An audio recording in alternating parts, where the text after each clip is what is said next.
bienvenue au Centre Paraclétos où nous croyons que la connaissance est la puissance et la puissance est la connaissance. Que Dieu vous bénisse à tous nos auditeurs qui nous suivent sur YouTube. J'aimerais simplement vous encourager pour plusieurs séries d'enseignements si vous voulez grandir dans la parole, grandir dans l'enseignement, dans les clés prophétiques, à souscrire à notre chaîne juste en bas. Vous allez voir le petit bouton, c'est marqué souscrire ou s'inscrire. Inscrivez-vous afin de recevoir plusieurs vidéos, plusieurs enseignements qui vont vous aider. Je vous encourage aussi à partager la chaîne, à partager les enseignements afin de pouvoir aussi permettre à plusieurs personnes par la connaissance d'avoir la puissance dont ils ont besoin pour bâtir et construire leur vie. Que Dieu vous bénisse. Bienvenue au Centre Paraclétos où nous croyons que la connaissance est la puissance et la puissance c'est la connaissance. Nous allons continuer notre série sur les pères et les fils et les pères. Donc, on va continuer dans cette deuxième série, deuxième partie. Je vais parler des fils. Dans la première partie, nous parlons un petit peu des critères pour choisir la couverture, le père spirituel, mais on va aussi parler de la responsabilité des fils. Nous allons aller toujours dans notre texte de base, dans le livre de Malachie, chapitre 4, versets 5 à 6. « Voici, je vous enverrai Élie, le prophète, avant que le jour de l'Éternel arrive. Ce jour grand et redoutable, il ramènera le cœur des pères à leurs enfants et le cœur des enfants à leurs pères, de peur que je ne vienne frapper le pays d'interdit. » Il est important de comprendre qu'il y a cette relation entre le père et le fils. On a vu un petit peu dans la première partie, c'est quoi un bon père? Comment choisir un bon père? Donc il faut comprendre une chose, que dans la vie, il y a des bons pères, comme il y a des mauvais pères. Il y a aussi des bons fils et des mauvais fils. Il y a cette dualité en tout. Il y a des bons médecins, il y a des mauvais médecins, il y a des bons ingénieurs, il y a des mauvais ingénieurs. Mais que la personne soit bonne ou mauvaise, ou qu'elle agisse bien ou pas, cela ne change pas les principes établis par Dieu. Donc, ce n'est pas parce qu'un père est manipulateur et quelqu'un qui abuse, qui est abusif, que le principe de la paternité sera revoqué. Non, ce n'est pas possible. C'est des choses établies par le Seigneur, c'est des choses qui sont divines, c'est des choses établies. Il peut aussi avoir des mauvais fils. Ce n'est pas parce que les fils ne sont pas forcément en train de honorer leur père ou de pouvoir avoir du respect envers leur père que, en tant que père, je dois nécessairement les maudire. Donc, il y a une balance, il y a une sagesse qu'il faut avoir, et c'est souvent par la connaissance que l'Esprit de Dieu nous aide à pouvoir comprendre ces choses. Je veux parler aujourd'hui des fils, des mauvais fils, des mauvais fils. Il y a des personnes qui viennent dans la vie des leaders, des couvertures spirituelles et qui se mettent sous des bons pères. Et ces pères prennent du temps de s'investir en eux, prennent du temps pour prier pour eux, pour jeûner pour eux, pour chercher la face de Dieu pour eux. Ils sont là. Parfois, ils font des sacrifices énormes sur le plan spirituel, sur le plan financier, moralement, en termes d'énergie. Ils sont présents. Jour et nuit, ils sont présents. Ils sont là constamment pour ces enfants-là. Ils s'investissent en eux. Parfois même, ils font des sacrifices énormes. Mais ce qui arrive, c'est qu'ils tombent sur des fils qui sont rebelles. Et je veux parler de la rébellion des fils.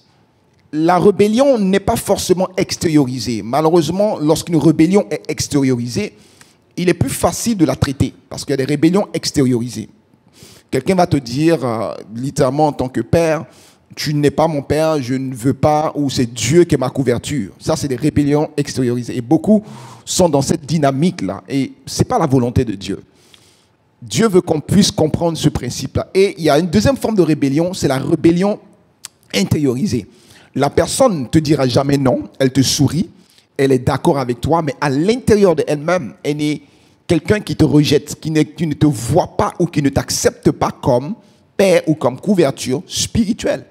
C'est très important. Sa personne va vous dire que non, c'est Jésus, c'est Jésus. Et vous le voyez plus tard dans ses actions, cela se manifeste, cela se révèle.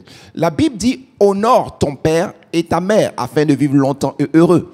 Mais ce commandement n'était pas seulement dans la dimension naturelle et biologique, mais aussi dans la dimension spirituelle des choses. Vous allez comprendre qu'un mauvais fils, un fils rebelle, est caractérisé par plusieurs choses que nous allons voir. Par exemple, l'absence de respect total. C'est-à-dire que ces personnes vont estimer, vont exiger que leur couverture, leur père spirituel n'a rien à voir, n'a pas de décision à prendre dans leur vie, n'est quelqu'un qui n'a rien à dire. Donc elles vont d'abord prendre leurs décisions, elles vont faire ce qu'elles veulent, sans écouter les conseils de ses pères. C'est lorsque ça ne va plus, lorsqu'il y a des obstacles, lorsqu'elles échouent, c'est là qu'elles vont se retourner vers les pères. Et c'est une attitude, c'est une chose qu'il ne faut pas avoir, parce que c'est très important de comprendre que, en tant que fils, le mot honorer veut dire respect. Mais en réalité, quand on rentre dans la racine hébraïque du mot honorer, honorer est exactement la même racine que le mot adorer. C'est fou, mais c'est ça. C'est le même mot que adorer. Quand on dit honorer Dieu, c'est adorer Dieu. Et l'adoration, adorer quelqu'un, c'est être en admiration. C'est de pouvoir reconnaître, voir qui la personne est, l'identité de la personne et avoir un profond respect, une certaine révérence. C'est pour ça que le mot adorer, qui est aussi comme pour le mot honorer, ont la même racine qui t'emmène à un respect profond, une considération. Parce que tu ne peux pas adorer si tu n'as pas vu ce que la personne est, si tu ne comprends pas l'identité ou la dimension de la personne. Donc, l'adoration ne peut pas se détacher de l'honneur, ne peut pas se détacher du respect. Et quand Dieu dit honore ton père et ta mère, c'est littéralement que cette personne a une dimension d'honneur, a une dimension d'adoration, pas parce que tu vas idolâtrer la personne, mais en termes de respect, en termes de considération profonde. Et que cette personne-là, ton père, alors tu vivras longtemps et heureux sur terre. Vous comprenez? Parce que Dieu a donné cette grâce, cette faculté à des pères de pouvoir être dans cette dimension-là. Qu'est-ce qui arrive? Lorsque tu n'honores pas, l'honorer veut dire un manque profond de respect. Il y a des personnes qui vont rentrer à l'église, tu vas t'investir avec eux, mais c'est des personnes qui vont jamais être redevables, qui vont jamais considérer ce que tu fais pour eux. Donc, quelques critères d'un mauvais fils. Numéro 1, le manque de respect. Il ne te respecte pas, ni de considération. Un manque de respect, ni de considération. Il croit qu'il est plus loin que toi. Il croit que Dieu lui parle plus que toi. Il croit qu'il a plus de ressources spirituelles que toi et que tu ne peux pas être sa couverture ou tu ne peux pas être son père. C'est quelque chose qui n'est pas bien. Numéro 2. Je vais rapidement, juste des critères, c'est des clés que je vous donne. C'est un enseignement profond, on peut rentrer pendant plusieurs jours dans cet enseignement. Je vous donne simplement des clés afin qu'en tant que fils, tu te reconnaisses et que tu puisses ôter ces choses de toi pour voir la gloire de Dieu. Numéro 2, un mauvais fils est quelqu'un qui n'a pas l'humilité. Il y a une absence complète et totale d'humilité. La Bible dit que Samuel était sous la couverture de Élie. Quoique Élie n'avait plus l'approbation divine de Dieu, mais Samuel avait toujours ce respect profond envers sa couverture. Et même quand Dieu lui parle, il se tourne encore vers Élie. Et lorsqu'il se tourne vers Élie, il y a toujours ce respect envers cette couverture. Peut-être que la couverture que tu as des dons spirituels plus manifestes que cette couverture. Peut-être que tu es plus loin, comme on le dit dans le jargon pentecôtiste. Peut-être que le Seigneur t'emmène à faire des plus grandes choses que ta couverture. Mais l'absence d'humilité crée en toi une profonde rébellion. Il faut rester humble. Ton humilité envers ton Père, envers ta couverture, permettra à multiplier davantage ce que tu as et va t'ouvrir plus de portes. N'oubliez pas qu'un père est une clé qui ouvre des portes pour t'introduire dans chaque dimension, dans chaque niveau de ta vie. Vous comprenez? En tant que fils, tu es appelé à grandir. Le mot hébreu de fils, simplement le mot de hébreu de fils, c'est ben. Mais ben a une racine qu'on appelle bana. Bana en hébreu ici veut dire que c'est le mot fils est rattaché à bâtir, celui qui se bâtit, celui qui assure une suite, celui qui construit et forme une maison, celui qui établit une famille. Le mot bana, qui veut dire fils encore, veut dire simplement, vous comprenez, être établi, être rétabli. Ça veut dire qu'en tant que fils, tu es appelé à grandir. Donc, chaque niveau de ta croissance spirituelle, il y a des portes. Tu ne peux pas passer à un autre niveau sans passer par une porte. Et vous comprenez que dans le monde spirituel, la croissance spirituelle passe par des portes. Et le rôle du Père, c'est de t'introduire dans des portes. Vous avez vu que Jacob a introduit Joseph dans une porte de sa destinée en envoyant Joseph pour aller s'acquérir de ses frères qui ne revenaient pas depuis plusieurs jours. Vous allez vous rendre compte qu'encore que le père de Saül a introduit son fils dans une porte. Lorsque les ânesses sont perdues, son père lui dit, va chercher les ânesses, va chercher les animaux, parce que les animaux sont perdus. En faisant ici, il introduit dans une porte. Et cette porte-là a permis à Saül de pouvoir être consacré roi d'Israël. Est-ce que vous me comprenez? Vous allez voir que David aussi était dans le désert, mais Samuel, lorsqu'il vient pour consacrer le futur roi d'Israël, ils vont chercher David. Mais David est consacré dans sa famille, devant son père, et c'était une porte spirituelle. Le père aurait pu jamais demander à ce qu'on aille chercher David dans le désert. Mais il a introduit David dans la royauté. Un père est celui qui t'ouvre des portes. Pourquoi? Parce que tu ne peux pas ouvrir une porte à quelqu'un si tu n'es pas passé avant. Donc le père est déjà passé par cette porte. Donc il a la capacité de t'ouvrir. Donc si même que tu auras des dons spirituels, que Dieu te parle, tu as toutes sortes de révélations et que tu crois que tu es grand, tout cela, tu ne peux pas passer à un deuxième niveau de ta vie si tu ne passes pas par cette porte-là. Donc c'est important que tu aies ce deuxième critère qui est l'humilité en tant que fils. Dans l'humilité, automatiquement ton père pourra t'ouvrir cette porte pour que tu puisses rentrer. C'est ce qui fait que beaucoup de gens sont talentueux, remplis de talents, sont oints, ont une dimension extraordinaire sur le plan spirituel. Mais vous allez voir que ne pourront jamais atteindre certains niveaux ou ne pourront rien bâtir en tant que Bana, dans la dimension Bana de fils ou Ben, ne peuvent pas bâtir concrètement parce que pour bâtir, il faut que ça soit ton père qui puisse t'introduire dans des dimensions. Vous allez voir que l'humilité t'emmènera ton père à t'ouvrir les portes. L'humilité te mènera toujours de voir celui qui est ta couverture comme étant plus considéré, comme étant plus une personne avec un profond respect, une considération. C'est alors que ton humilité te permettra. Donc, les mauvais fils, les fils rebelles, sont des fils qui n'ont aucune humilité. Ils n'ont aucune humilité. Ils font tout ce qu'ils veulent. Ils font ce qu'ils veulent. Ils croient qu'ils sont forts. Ils croient qu'ils sont puissants. Ils croient qu'ils n'ont pas besoin de conseils. Et ils font ce qu'ils veulent. Le troisième point, il y a une différence entre impliquer une personne dans une décision et il y a informer une personne. Deux dimensions.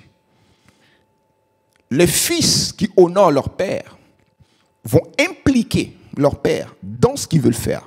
En disant, par exemple, écoute, papa, ou peu importe, je veux faire ça, je veux savoir qu'est-ce que tu en penses.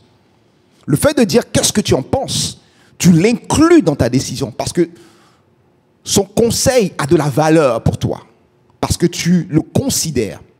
Parce que tu as mis cette personne comme une couverture. Son conseil a de la valeur pour toi. Par contre, la deuxième dimension, je t'informe que je vais faire ça. Donc, tu es déjà dans ton cœur sur le chemin de faire la chose. Tu es déjà en train de faire la chose. Tu as commencé déjà à faire la chose. Tu es déjà même établi. Tu es très loin dans le processus. Mais tu ne fais que simplement informer ton père. Tu ne fais que l'informer de ce que tu vas faire. Mais tu ne l'impliques pas. Et les fils rebelles n'impliquent pas leurs parents spirituels dans ce qu'ils font. Ils ne l'impliquent pas. Ils ne cherchent pas à avoir le conseil parce qu'ils estiment qu'ils sont déjà grands, qu'ils font ce qu'ils veulent. Mais la conséquence de ça, c'est que généralement, la plupart de ces personnes ne réussissent pas parce qu'elles auront des limitations et l'ennemi va pouvoir toujours les arrêter et c'est alors que ces personnes vont revenir. Bien-aimés dans le Seigneur, chers amis auditeurs, écoutez-moi. Lorsque vous avez une couverture qui vous aime, qui est présent pour vous, qui vous a déjà démontré le sacrifice, ça veut dire que c'est une personne qui ne recherche aucun intérêt. C'est une personne qui veut votre réussite. Prenez le temps de donner de la valeur à ses conseils. Donc, impliquez ces personnes dans ce que vous faites afin de pouvoir aller plus vite et de grandir. Donc, les fils rebelles, les mauvais enfants, sont des gens qui informent. Non, je ne veux pas que tu sois de ceux qui informent, mais impliquent. Ils n'impliquent pas, informent. C'est pour cela que c'est très important de comprendre que c'est important que lorsque Jésus fait son ministère, il ne fait rien sans le Père. Il dit, mon Père agit, je le vois agir, je fais de la même chose. En d'autres termes, tout ce que je fais, c'est parce que mon Père a déjà donné l'ordre. Je ne fais rien sans que mon Père ne soit impliqué. Je ne fais rien sans que mon Père ne soit l'instigateur, celui qui permet la chose. Ça, c'est un fils qui veut réussir. C'est un enfant qui veut aller de l'avant. C'est quelqu'un qui veut grandir et qui va grandir, qui grandit vite et qui va grandir sous le conseil, sous le regard de ses pairs. Un autre point des fils rebelles. Les fils rebelles sont des fils qui vont dénigrer, qui vont toujours salir, vous comprenez, l'identité de leur père. Partout où ils passent, ils vont salir, ils vont dénigrer. Et c'est des fils qui ont la mémoire courte, parce que quand ils sont arrivés ou qu'ils sont venus sous ta couverture et qu'ils étaient en souffrance ou qu'ils n'avaient pas de visibilité et que rien n'avançait, ils étaient humbles. Et lorsque maintenant la rébellion rentre dans leur cœur, vous allez voir que ce sont ces mêmes fils qui vont commencer à dénigrer. Ils vont dénigrer leur père. Oh oui, mais il est comme ça, il est orgueilleux, il est ceci. Ils vont dénigrer sur la base des faiblesses du père. Vous comprenez? Ils vont exposer la nudité du père. Ils vont dénigrer le père, ils vont critiquer, ils vont calomnier cette personne, salir l'image de la personne, donnant l'impression que cette personne est mauvaise. Alors qu'en réalité, ce n'est pas vrai. C'est parce que dans leur cœur, dans la rébellion, a pris tellement de formes qu'ils veulent simplement, vous comprenez, se détacher. Et ça, c'est un point qu'on retrouve beaucoup dans la maison du Seigneur. Écoute-moi, si tu sors d'une couverture ou si tu estimes que c'est plus cela, ne dénigre pas. C'est l'une des raisons pour laquelle vous allez voir que David n'a jamais mal parlé de Saül. Au contraire, lorsqu'il a appris que Saül était mort, il a même élevé un cantique, il a même écrit des complaintes, il a pleuré la mort de Saül. C'est très important. Et trop souvent, un fils rebelle dénigre par la langue. Il oublie, il a la mémoire courte, il oublie tout ce qui a été fait, tout ce qui a été fait. Écoutez-moi, un père ne veut pas dire qu'il y a une absence d'erreur. On est humain. Mais il faut toujours avoir dans la mémoire tout le bienfait qu'il a fait pour toi. Rappelle-toi comment est-ce que, quand tu es arrivé, il t'a soutenu, il a prié pour toi. Et tu avais des moments perdus, des fois perdu ta joie, tout perdu. Mais ce père, cette couverture, était là pour te soutenir, pour te relever. Ne salis pas sa mémoire, ne ternis pas son image, ne détruis pas à cause soit d'une faiblesse qui peut être vraie. Peut-être que la personne a une faiblesse, c'est vrai, mais un fils n'expose pas la nudité de son père. Donc, il ne le dénigre pas. Un autre point des mauvais fils. Un mauvais fils est celui-là qui ne va jamais donner gloire à Dieu pour ce que son père a fait. Je vous donne un exemple. Le père prend le temps de le bâtir. Lorsqu'il réussit, il va attribuer le succès à une autre personne. Il dira, il va jamais mentionner que c'est tel père spirituel, c'est tel mentor qui m'a aidé. Non. Soit vous les aidez, ils vont aller, des fois aller donner la dîme ailleurs, ils vont aller donner des offrandes ailleurs, ils vont aller soutenir d'autres ministères ailleurs. Ils vont, en fait, ils t'oublient. La mémoire est effacée. Et ils vont donner gloire à quelqu'un qui n'a jamais été là. J'ai vu des gens qui n'étaient pas, qui étaient dans la vallée de l'ombre de la mort, et des couvertures, des mentors, des pères qui ont aidé ces personnes-là. Lorsqu'elles ont commencé à avoir du travail ou à réussir, elles ont commencé à aller à une autre église, donnant l'impression que c'est mon église, c'est là que j'ai grandi, tel homme de Dieu est une bénédiction pour moi. Mais cet homme ne te connaît même pas, il n'a jamais été là pour toi, il ne sait même pas où tu habites. Il n'a jamais connu tes souffrances, il n'a jamais connu tes guerres, il n'a jamais connu tes moments difficiles, il ne sait rien de toi, mais il prend toute la gloire et tu donnes l'impression que cette personne est ton père spirituel, c'est lui. À cause de lui, tu es arrivé là où tu es. C'est de l'ingratitude. Donc, un autre point, l'ingratitude. L'ingratitude des fils. Les gens sont tellement ingrats, oubliants. Et je prie que toi qui m'entends, que le Seigneur vraiment t'accorde la grâce de ne pas tomber dans ces choses. Donnez à César ce qui est à César, donnez à Dieu ce qui est donné à Dieu. Donnez gloire à qui revient la gloire. Peu importe là où tu es, même si tu n'es plus, il faut toujours reconnaître que si j'ai ça aujourd'hui, c'est grâce à cet homme. C'est cet homme qui m'a aidé à grandir. C'est cet homme sur les épaules de qui j'ai pleuré. C'est cet homme qui m'a vu dans ma souffrance. C'est cet homme qui m'a soutenu. C'est cet homme qui m'a aidé. C'est cet homme qui a été là pour moi. Et si je suis ce que je suis aujourd'hui, c'est cet homme. L'ingratitude. Il y a des fils qui sont ingrats. Il y a des fils qui sont ingrats. Un autre point, c'est le manque de respect. Le manque complet et total de respect. Ta couverture n'est pas au même niveau que toi. Si cette couverture était au même niveau que toi, Dieu ne lui donnerait pas d'être établi sur toi en tant que leader, en tant que couverture. Ne vous mettez jamais en tant que fils au même niveau que votre père. Ce n'est pas possible.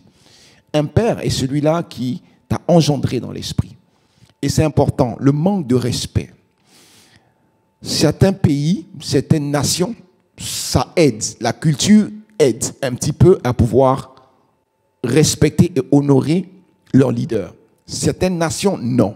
Parce que les gens sont dans un confort social, ils ont de l'argent, ils ont des cartes de crédit, ils sont bien et il n'y a aucun respect. Mais le manque de respect te ferme le ciel. C'est tellement important.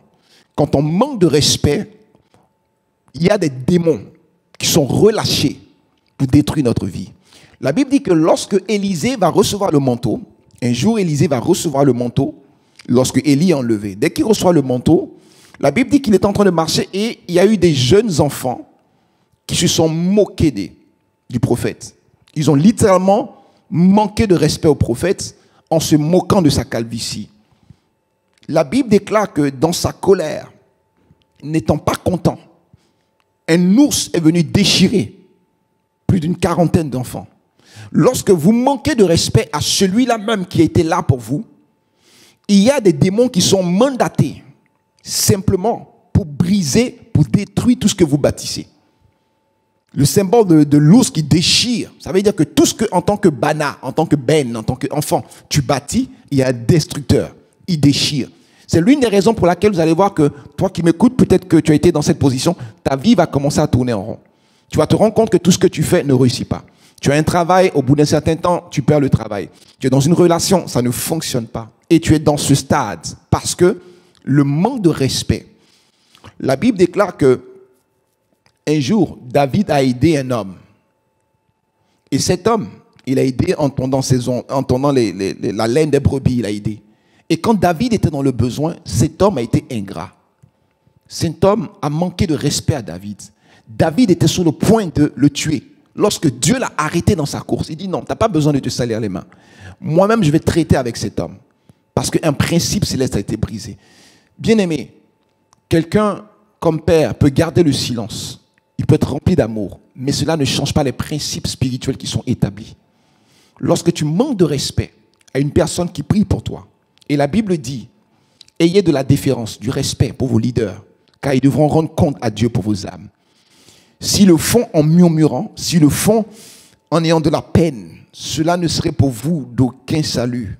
Ça veut dire que quand tu manques de respect à une couverture, automatiquement tu en payes le prix. C'est l'une des raisons pour lesquelles vous allez voir qu'il y a beaucoup de chrétiens qui sont dans les assemblées, mais en réalité, la gloire de Dieu n'est pas manifeste dans leur vie à cause du manque de respect. On ne peut pas manquer de respect à celui-là auquel Dieu a établi sur ta vie. Un autre point encore que je vais toucher au niveau des enfants rebelles. Un enfant rebelle ne va pas s'investir dans la construction de ce que son père fait. Je m'explique. L'enfant est appelé à hériter ce que le père lui donne.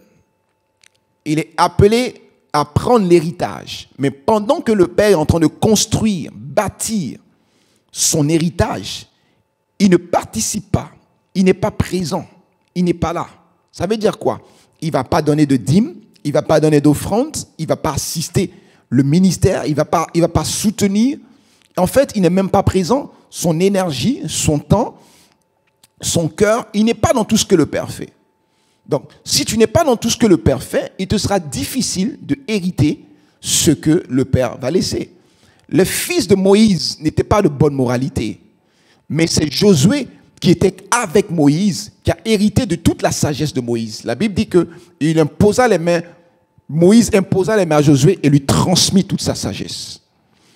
Investis-toi dans l'héritage, qui est ton propre héritage, que ton père est en train de bâtir. Investis-toi. Investis-toi. Investis-toi parce que dans tout ce que le père est en train de faire pour toi, que ce soit dans l'église, que ce soit dans sa propre vie bâtie, c'est ton héritage. Beaucoup d'enfants sont hors, loin de ce qui se fait. Ça veut dire que dans l'église, ils ne se sentent même pas concernés. Quand il y a une conférence, quand il y a un soutien, s'il y a quoi que ce soit, un projet, ils ne sont pas concernés. Et souvent, c'est des gens de l'extérieur qui aident le Père. C'est des gens de l'extérieur qui aident la couverture. Ils ne sont pas concernés. Mais dès qu'ils voient que la gloire de Dieu commence à rentrer, que l'Église grandit ou que les choses évoluent sous la grâce de Dieu, vous allez voir que ces personnes vont revenir maintenant pour pouvoir réclamer qu'ils sont fils de telle ou telle personne. Ça ne fonctionne pas comme ça. Parce que Dieu est un Dieu de justice. Un enfant rebelle ne s'investit pas. Mais un vrai fils va s'investir parce qu'il sait que demain, mon père sera vieux et tout ce que je vais avoir est pour moi. Et vous le voyez avec la parabole de l'enfant prodige. Il y en a un qui prend son héritage, qui s'en va, qui va le dilapider, qui va dilapider son héritage avec des prostituées. Et l'autre qui reste et qui continue à travailler. Et quand il revient que son père l'accepte, son père le bénit, le premier dit, mais père, j'ai travaillé tout le temps avec toi, je suis là avec toi, j'aide à la construction, je suis présent. Mon petit frère a pris son héritage, il allait le dilapider et quand il revient, tu fais une fête pour lui. La réponse du père était très puissante. Vous savez, un fils rebelle peut partir. Il peut revenir, être accepté par le père, mais il n'aura plus droit à un héritage. Malabado, il n'aura plus droit à un héritage. Parce que l'héritage est pour ceux-là qui bâtissent. L'enfant prodige est revenu, c'est vrai, on l'a accepté. Mais il n'avait plus droit à aucun héritage. L'héritage du père était pour le grand frère qui travaillait jour et nuit, qui bossait, qui était présent, qui emmenait les choses à aller de l'avant. Et son père l'a rassuré. Oui, j'ai fait une fête, mais la fête n'est pas égale, n'est pas équivaut à tout l'héritage qui te reviendra à toi. Que Dieu vous bénisse. Et c'est quelques petits points sur des fils. Soyons des fils humbles. Soyons des personnes qui nous investissons dans la vie des gens que Dieu a établis sur notre vie, nos leaders, nos pères, dans toute humilité, en toute simplicité, surtout quand vous reconnaissez que c'est des bons pères. Et vous allez voir que vous allez grandir sous la grâce et la puissance de Dieu. Chaque jour, la faveur de Dieu va vous accompagner. Il n'aura même pas parfois besoin de rentrer en jeûne. Juste une seule parole qui va déclarer sur ta vie sera une clé qui va ouvrir des portes extraordinaires pour ta vie. Dans ton mariage, dans ton entreprise, dans ton foyer, dans tout ce que tu fais. Soyez reconnaissants, soyez redevables, bénissez Dieu pour leur vie. Ne les critiquez pas, ne les calomniez pas. Quand vous voyez leurs faiblesses, couvrez leur nudité, assistez-les, soutenez-les, parce que c'est des êtres humains aussi comme vous. Que Dieu vous bénisse et soyons tous ensemble dans la position de fils, parce qu'un père est aussi un fils, et un fils devient un père. Que Dieu vous bénisse afin de ramener, que l'esprit d'Élie ramène la réconciliation. Toi qui m'écoutes, peut-être que tu es en froid ou tu es en conflit avec ton père spirituel parce qu'il a dû certainement te blesser. Je prie que tu ailles vers lui et que tu te réconcilies. Et qu'il y ait une réconciliation entre toi et ton père spirituel et permet que tu puisses vraiment être un fils qui soit présent pour faire avancer l'œuvre de Dieu. Que Dieu vous bénisse et que la grâce de Dieu soit avec vous. Shalom, shalom à vous.